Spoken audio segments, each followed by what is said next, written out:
আসসালামু আলাইকুম, কেমন আছেন সবাই? আজকে আমরা কথা বলবো যে চ্যাপ্টার নিয়ে, সেটি হচ্ছে ঢাল।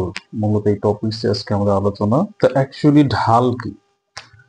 একটি সরলরেখা এক্স অক্ষের ধনাত্মক দিকের সাথে যে কোণ উৎপন্ন করে, মূলত এইটাকে আমরা আসলে বলি ঢাল। অর্থাৎ আমাদের যে চিত্র, সেখানে আমরা এ বি একটি সরলরেখা নিলাম। এই সরলরেখাটা এক্স অ্যাক্সিসের পজিটিভ সাইডে যে অ্যাঙ্গেল প্রডিউস করে সেটাকেই ঢাল বলা হয়। তো আমাদের ঢালকে প্রকাশ করার জন্য আমরা বেসিক্যালি এম দ্বারা প্রকাশ করি। তাহলে আমরা ঢালকে এক্সপ্রেস করব M this equals to tan theta. এটা হচ্ছে ঢালের প্রকাশ। এখন এই এম এর ভ্যালুটা যদি প্লাস হয়, তাহলে যে অ্যাঙ্গেল প্রডিউস হবে সেই অ্যাঙ্গেলটা হবে হচ্ছে সূক্ষ্ম কোণ, অর্থাৎ এটা হচ্ছে লেস দেন 90 ডিগ্রি। আর এই ঢালের ভ্যালু যদি নেগেটিভ হয়, তাহলে এই থিটা হবে স্থূল কোণ, অর্থাৎ এটি হবে 90 ডিগ্রির চাইতে বড় এবং 180 ডিগ্রির চাইতে ছোট। তাহলে ঢাল নির্ণয়ের সূত্র জানলাম, সেটা হচ্ছে থিটার ভ্যালু যদি আমরা দিয়ে দিই, ঢাল বের করা যাবে। এবং সেই ঢালের ভ্যালু যদি পজিটিভ হয়, তাহলে আমরা বলবো যে এই কোণ হবে সূক্ষ্ম কোণ, আর যদি নেগেটিভ হয় তাহলে আমরা বলবো এই কোণ হবে স্থূল কোণ। তো আমাকে যদি কোশ্চেনে বলা হয় সাপোজ যে একটি সরল রেখা যে অ্যাঙ্গেল প্রডিউস করলো 30 ডিগ্রি, তাহলে এটা ঢাল কত হবে? তো আমরা আমাদের যে সূত্রটা লিখবো সেটা হচ্ছে m equals to tan theta, that is m equals to tan 30 degree, that is 1 divided by root over 3। তাহলে এটা হলো যদি কোণ দেওয়া থাকে বা কোণের পরিমাণ দেওয়া থাকে সেই ক্ষেত্রে ঢাল নির্ণয়। এবার আসি যদি দুটো বিন্দু দেওয়া থাকে সেক্ষেত্রে আমরা কিভাবে ঢালকে বের করব। তো একটা বিন্দু আমি কনসিডার করলাম, এটা হচ্ছে x1 y1, আর একটা বিন্দু কনসিডার করলাম, এটা হচ্ছে x2 y2। অর্থাৎ দুটো বিন্দু থাকলে সেই ক্ষেত্রে ঢাল কিভাবে আসবে। এক্ষেত্রে আমরা যে সূত্রটা ইউজ করব সেটা হচ্ছে ঢাল m equals to y2 minus y1 this divided by x2 minus x1।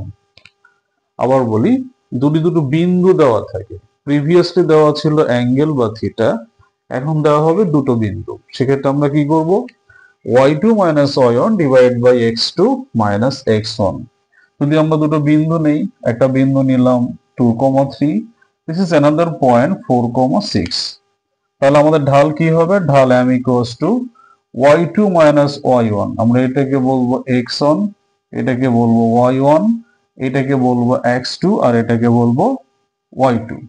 তাহলে যদি আমরা সূত্রটা ইউজ করি, বেসিক্যালি আমরা কি দেখতে পাচ্ছি, y2 minus y1 divide by x2 minus x1, তাহলে আলটিমেটলি 3 this divide by 2।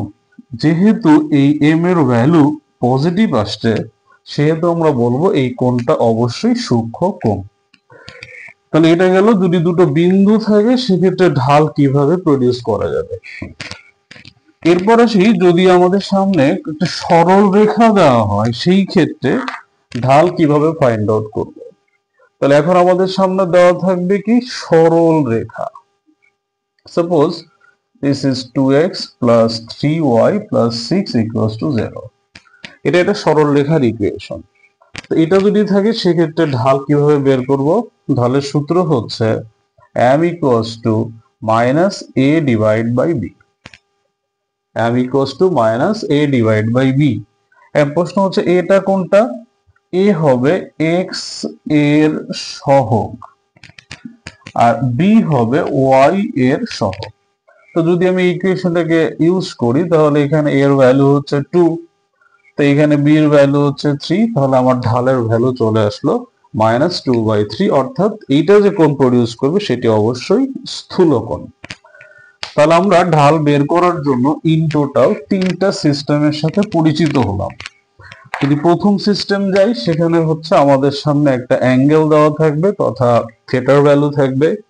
সেক্ষেত্রে আমরা ঢাল বের করার সূত্র হচ্ছে m equals to tan theta। আর যদি আমাদের সামনে দুটো বিন্দু হয় a b, সেক্ষেত্রে ঢালের সূত্র হচ্ছে m equals to y2 minus y1 this divided by x2 minus x1। আবার যদি আমাদের সামনে একটা সমীকরণ দেওয়া থাকে ax plus by plus c this equals to 0, তাহলে আমাদের ঢালের সূত্র হচ্ছে -a/b। অর্থাৎ ঢাল বের করার জন্য এই তিনটে সিস্টেমের মধ্যে একটার সাথে আমাদের মিট হয়ে যাবে। এখন আসি, যদি তিনটা বিন্দু হয় সেক্ষেত্রে ঢালের কিছু সম্পর্ক রয়েছে। সাপোজ একটা বিন্দু হচ্ছে এ, একটা বিন্দু হচ্ছে বি, আর একটা বিন্দু হচ্ছে সি। যদি কখনো এমন হয় যে এ বি এর যে ঢাল, সাপোজ আমি এ বি এর ঢাল যেটা সেটাকে এক্সপ্রেস করব এম এ বি, আবার যদি বিসি এর ঢাল সেটা হচ্ছে এম বিসি। এখন যদি কখনো এটা হয় যে M A B this equals to M BC, অর্থাৎ এ বি এর ঢাল আর বিসি এর ঢাল যদি সমান হয়, তাহলে আমরা একটা সিদ্ধান্ত দেব যে এইখানে যে তিনটা বিন্দু আছে এই বিন্দু তিনটা অবশ্যই সমরেখ হয়ে যাবে। সমরেখ হওয়ার অর্থ হলো এই তিনটা বিন্দু একটা রেখার উপরই লাই করে, that is A, this is B and this is C. তো এখান থেকে আরেকটা কনক্লুশন বলা যায়, যেহেতু তারা সমরেখ তার মানে হচ্ছে এদের দ্বারা কোনো ত্রিভুজ গঠন করা যাবে না। অর্থাৎ তিনটা বিন্দু যদি সমরেখ হয়ে যায় তাহলে কখনোই ত্রিভুজ হবে না। তাহলে আমাদের সামনে তিনটা বিন্দু দেওয়া হবে, আস্কিং করা হবে বিন্দু তিনটি সমরেখ কিনা। প্রথম আমরা এ বি এর ঢাল বের করব, দেন বিসি এর ঢাল বের করব। যদি ঢাল দুটো সমান হয় তাহলে বিন্দু তিনটা সমরেখ, আর যদি সমান না হয় তাহলে সমরেখ হবে না। অর্থাৎ এই প্রশ্নটাকে যদি আবার ঘুরিয়ে বলি যে ত্রিভুজ হবে কিনা, তো যদি সমরেখ হয়, তো সমরেখ হলে কখনোই ত্রিভুজ হবে না, এগুলো বিপরীত শর্ত। তাহলে সমরেখ হলে ত্রিভুজ হবে না। সিমিলারলি যদি সমরেখ না হয় তাহলে অবশ্যই ত্রিভুজ হবে। ওকে, এখন আসি, দুটো বিন্দুতে যদি আমাদেরকে বলে যে এ বি রেখা এবং আরেকটা আমি রেখা বললাম যার নাম হচ্ছে বিসি রেখা, তো এই দুটো রেখা যদি দেওয়া হয় এবং সেখানে যদি বলা হয় যে এই দুটো রেখা সমান্তরাল হবে কিনা, তাহলে আমরা যদি এখন সমান্তরাল চেক করতে যাই, তাহলে প্রথমে যে এ বি রেখা আছে সেই এ বি রেখার ঢাল বের করব, that is M A B.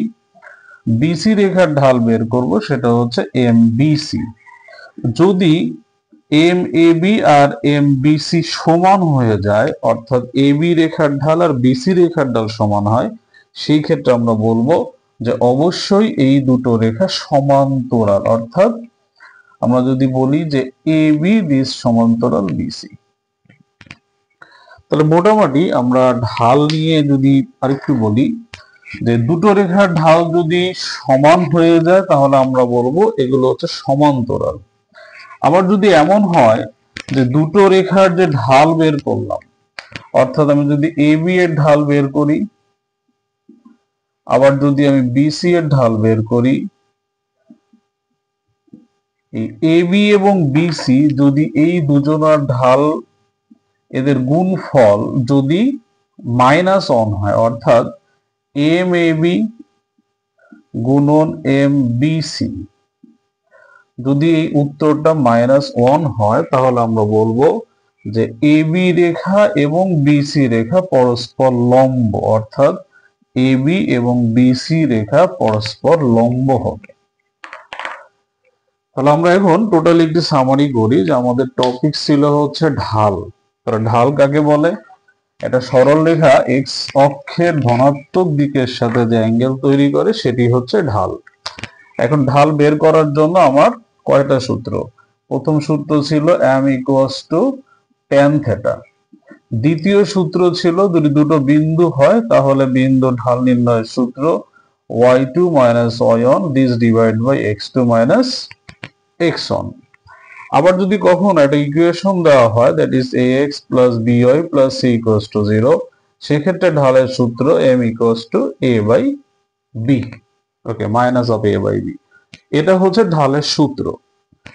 এখন যদি এমন হয় যে দুটো বিন্দু দিলাম, তো দুটো বিন্দু দেওয়া ধরে ঢাল বের করা যাবে, অ্যাঙ্গেল থাকলে বের করা যাবে।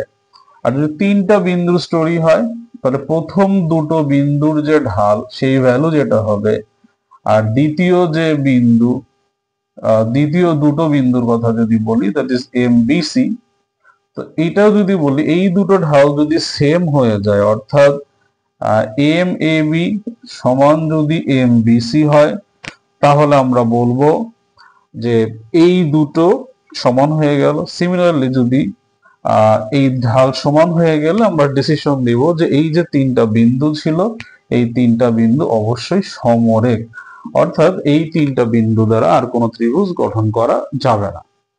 আবার যদি আমি দুটো রেখার কথা বলি, যে দুটো সরল রেখা আমার সামনে দেওয়া হলো, আমাকে আস্কিং করা হলো যে সরল রেখা দুটো কেমন হবে।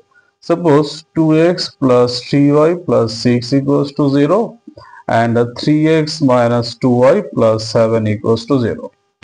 আস্কিং করা হলো যে এই দুটো বেসিক্যালি সমান্তরাল হবে কিনা। সেক্ষেত্রে আমরা প্রথম যে ঢাল বের করবো m1 this equals to minus 2/3, and দ্বিতীয় ঢাল হচ্ছে m equals to minus of 3 divided by minus 2, that is 3/2। তখন আলটিমেটলি m1 এবং m2 ভ্যালু সমান হয়নি, অর্থাৎ এরা সমান্তরাল কখনোই সম্ভব না। তাহলে আমরা বলতে পারি m1 is not equals to m2, অর্থাৎ এরা কখনোই সমান্তরাল হবে না। কিন্তু যদি আবার এটা বলি m1 into m2 এর ভ্যালু কত আসে, minus 2/3 গুণন 3/2, তাহলে আলটিমেটলি এখান থেকে -1, অর্থাৎ এই দুটো রেখা পরস্পর লম্ব হবে। মূলত এটি ছিল আমাদের আজকের টপিকস। Thank you.